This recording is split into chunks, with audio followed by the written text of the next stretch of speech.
Welcome to No Compromises, a peek into the mind of two old web devs who have seen some things. This is Joel. And this is Aaron.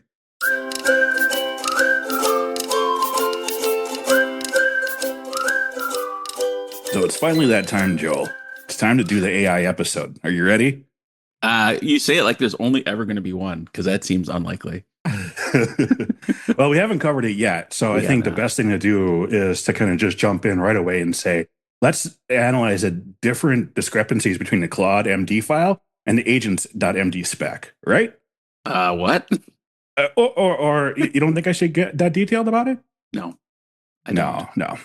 That makes sense because I wanted to kind of bring up the point why we haven't talked about it so far. I think it's time. I think it is. The way my brain works, and it's not how everyone's works, but it's the way my brain works, is that I want to learn something a little bit more in depth. I want to know details. I want to know kind of how do I use it, the whys, what are the risks, what are the things involved with it as I kind of go and implement things. And you can see that based off of our previous podcast topics where I talk about, hey, is there tests in your package? And do we even need a package? And so whenever I reach for a technology, whether it's code or overall technology, I want to know more about it first before I choose to pick it and implement it in part of my stack. And even more so, talk about it like as an authority or as like you're sharing an opinion. So like, but I appreciate what you're saying. But yeah, like that is a pattern I've observed in you, and I appreciate it. Well, and that's the thing. There's people at every different level of the cycle. But one of the things that we do is we kind of bring forward this authority. And in order to do that, you have to spend some time with it. Yeah. And so up until now, I would say I had a lot of background as a PHP and Laravel programmer. I didn't have a lot of background as an AI implementer in my tool set, whether it's using AI as a service. So I'm building an application interacting with AI, or whether it's using AI as a tool chain or tool set to do my development. And so, because I haven't had as much experience maybe throughout with that, it's been pretty fast, right? That's kind of why I haven't really dug in and shared as much detail as you might expect. Yeah, fair enough. Not all of us have 9 years of ChatGPT experience, even though it's only been out for like 3. Right. And I think probably another thing playing into this too, Aaron, is just like how fast it's moving. Like if you thought what was the old thing, like JavaScript frameworks, like there's a new one every week. Right. I think AI is actually even more fast developing than that, where you feel like you figure something out and like there's a new model or there's a new technique or there's like you're using the wrong tool. That's the old thing. Like you should be using this now. Well, right. You're right. You're exactly pointing and kind of hooking into this first point again with yours is like there's so much changing and it's going so fast. How do we build that deep knowledge? And so when I look at some of these things, again, it's like, how do I make my window of knowledge even larger so that I can distill this back into something that's useful and authoritative? So I want to challenge you with something different. Okay. Because we're looking at AI and we're looking at all these different changes and we say, well, yeah, there's a lot of changes, but I have a pretty reasonable idea of how this is working, you know? But I'll challenge you with one thing. When was Gandhi born? The Indian statesman, or yeah. Okay. When was he born? I'm like the late 19th century. I don't know. Which is around what time period? I'm going to guess a year. 1884. Pretty close. Okay. If you ask other people, they might, because it seems like someone we should all know, they might say he was born in 1920s, 1930s. There's other people that might seem to think it's even sooner because there was movies about him, right? There's other people that might think India maybe is a large, rich continent and has a lot of history that we don't know about. Maybe that was even further behind, you know? Okay. Who knows how this kind of, cycles into what you know about history. Yeah. But the point is, when you ask someone the specific detail, when was he born, it's really easy to get it wrong. But if I back up and say, like, what's the time period, you're actually really close. And so that's the same sort of thing that I take a point of when we're looking at AI is like, yeah, there's a bunch of ways that I could answer your question right now. How do I use XYZ tool to do ABC thing? But I want to back up a little bit and say, like, what are you actually asking, though? Are you asking, how do I just use an AI tool to do a task? Are you asking, like, what is the task I even want to do? Yeah. And so I think so many people are running towards, like, how do I make AI just do this quick thing for me? It's like, you have to understand what you're asking to do first to even know if it was successful. And that requires backing up a little bit and taking a little bit larger picture. Yeah, I mean, I think any task you have to know what the success criteria are, or else how do you know like if you're doing it right? So like this one is especially important, I think, to approach it that way because it is so much room for I don't even want to say error, but room for like different ways of approaching it. I kind of changed my opinion too. I'm not anti AI. I'm not. If you would have met me a couple of years ago, you might have even had questions. Are you anti Livewire? Are you anti Laravel? Like all these different things. You And can I'm just just, say, "Am I an old man like yelling at the cloud?" right. I'm anti hype.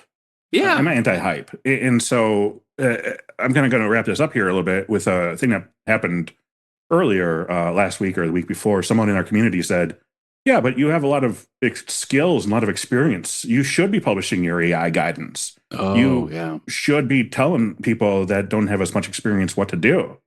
I thought that was an interesting question or an interesting suggestion. But then I also realized that it's just not right for me yet. It's getting closer.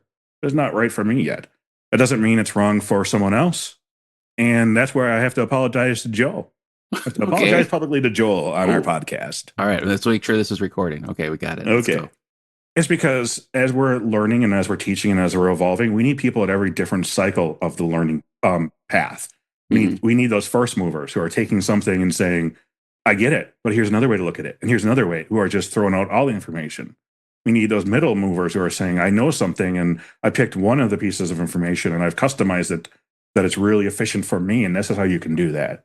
And then I think we need those final, like larger, slow movers who say, I'm looking at all these different ways that you customize it. And here's some derivatives and here's some ways that we take all of that and reformulate it maybe as the next version, how we can teach the next iteration that it isn't so more chaotic anymore and that we can kind of reformulate that. So I really actually appreciated that challenge. And I want to Hmm. apologize to you, Joel, that maybe I have one way of formulating information and you have a different way. Maybe you're that middle ground guy and maybe I'm the slower mover. So I shouldn't have been holding you back from publishing some of this stuff. So I'm sorry. Okay.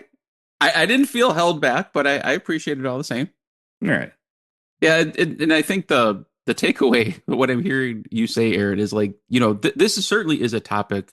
Doesn't feel like it's going to go away, and I think there really is some significant benefit to paying attention to this. So wherever you are in that hype curve or interest curve, it's worth paying attention to, and I think for us through this podcast and other forums, like we will start sharing more what we've learned and what we found to be beneficial as we go.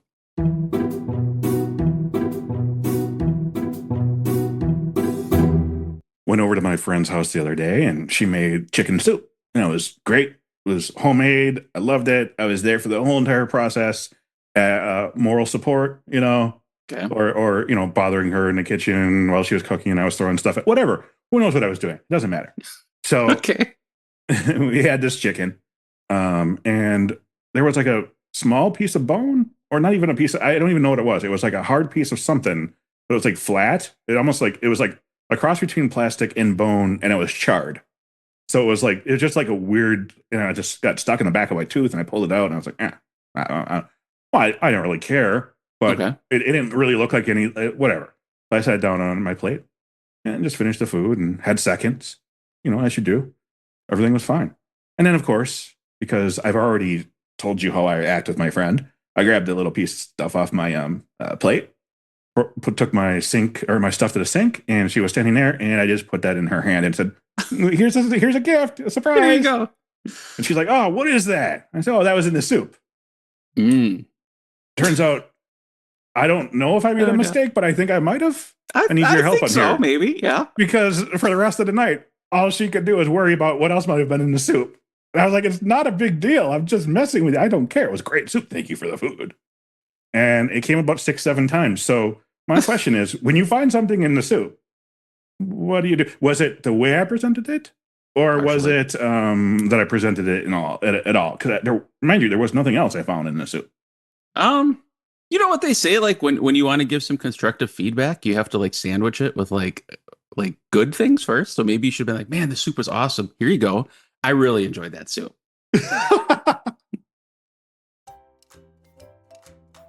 it was kind of nice to have that little challenge inside of our community. And there's a lot of people also sharing about AI there. That actually brings up a really good point. There's something else we need to share. Aaron, yes, I think it's time. I will start sharing. By the time this comes out, there will be at least one AI tip in the Mastering Laravel newsletter. So if you would like to see that, why don't you head over to masteringlaravel.io and make sure you're on the mailing list.